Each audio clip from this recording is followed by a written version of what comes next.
Nagkasunog sa isang residential area sa Barangay Addition Hills, Mandaluyong kaninang madaling araw. Ang mga detalye sa unang balita live ni EJ Gomez. EJ, tukoy na ba ang sanhi na sunog?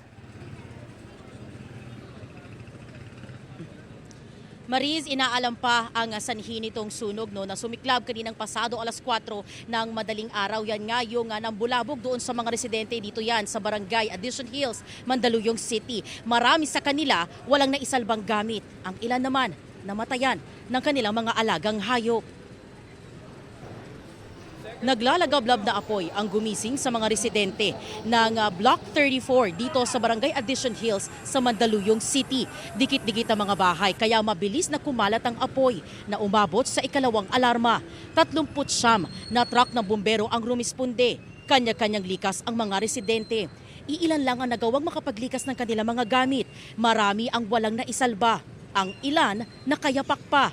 May iba naman na sinubukan pang i-revive ang mga inilikas na alagang hayop na aso't pusa pero nasawi rin kalaunan.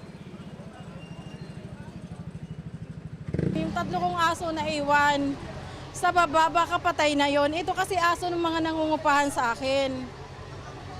Sinusubukan pa nga namin i-revive pero hindi na talaga na Sa kapitbahay po namin nagsimula yung sunog kasi marami pong karton na nakatambak.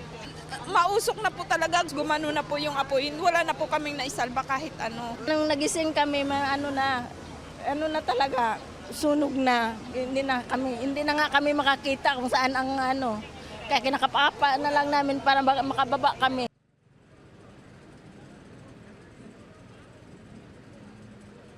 Mariz, ayon sa Bureau of Fire Protection, aabot sa 100 pamilya ang apektado. Nasa 4 na po naman ang bilang ng bahay na natupok.